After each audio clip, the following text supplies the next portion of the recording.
કેશોદ શહેરમાં રખડતા ભટકતા પશુઓના ત્રાસથી મુક્ત કરાવવા રજૂઆત। કેશોદ શહેર મધ્ય પસાર થતા મુખ્ય માર્ગ અને મુખ્ય બજારોમાં રખડતા ભટકતા પશુઓના ત્રાસથી શહેરીજનોને મુક્ત કરાવવા કોંગી આગેવાન ભરતભાઈ લાડાણીની આગેવાની હેઠળ કેશોદ નગરપાલિકા કચેરીમાં લેખિતમાં રજૂઆત કરવામાં આવી હતી અને માંગણી પણ કરવામાં આવી છે કે શહેરમાં ગમે તે વિસ્તારમાં નજર કરો ત્યાં રખડતા ભટકતા પશુઓ અડીંગો જમાવી બેઠા હોય છે।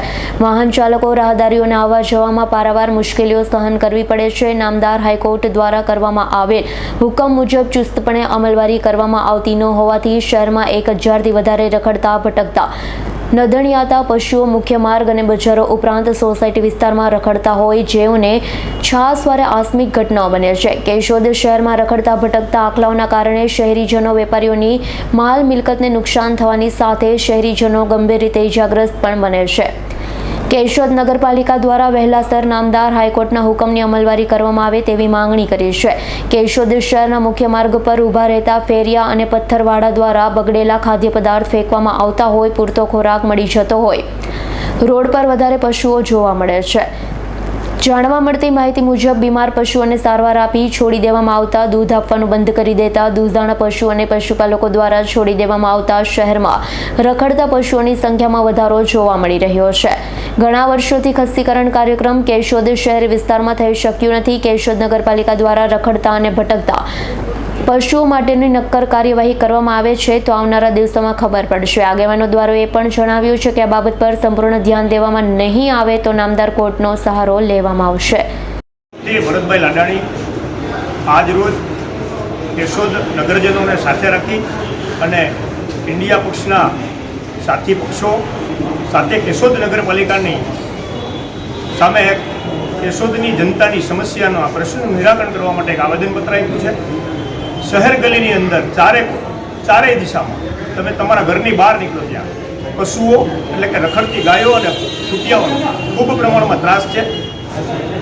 ઘણા બધા લોકોના હાથ પગ ભાંગ્યા છે। ધારાસભ્યશ્રીની ઓફિસની સામે 2 વર્ષ પહેલાં એક વ્યક્તિનું મૃત્યુ થયેલું છે। આ બધું જ ઓન રેકોર્ડ છે। હાઈકોર્ટનું વખત અવખતનું સૂચન છે। 2017માં હાઈકોર્ટે ચીફ ઓફિસરોને એક કાનૂની રીતે હુકમ પણ કરેલો છે કે રખડતા પશુઓને પાંજરે પૂરવા। તેમ છતાં આ સમસ્યા કાયમીને માટે વિકરાળ બનતી જાય છે અને કોઈ પણ જાતનું નિરાકરણ કરવામાં નથી આવતું। રાત્રે કાળા કલરની ગાયો અને ખૂટિયા બેઠા હોય ત્યારે એના ઉપર વાહન ચાલકો ચડી જાય છે અને અકસ્માત થાય છે। દુકાનદારોને ઘણું બધું નુકસાન થાય છે। જ્યારે ખૂટિયાઓ ઝઘડા કરે ત્યારે કાચના પાર્ટીશનો તૂટે છે।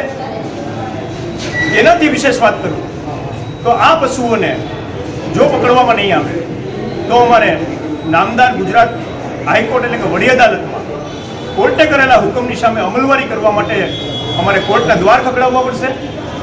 આ મુદ્દે અમે કેશોદની જનતાને શેરી ગલીઓમાં જઈને વાકેફ કરશું કે તમારા માતા પિતાઓ દેવદર્શને જતા હોય, તમારા બાળકો સ્કૂલે જતા હોય, બહેનોને ખરીદી કરવા જવી હોય ત્યારે આ રખડતા પશુઓનો ગંભીર ત્રાસ છે। એમાંથી કેશોદ નગરપાલિકા અમને મુક્તિ આપે આ બાબતે આજે અમે લડતના મંડાણ કર્યા છે।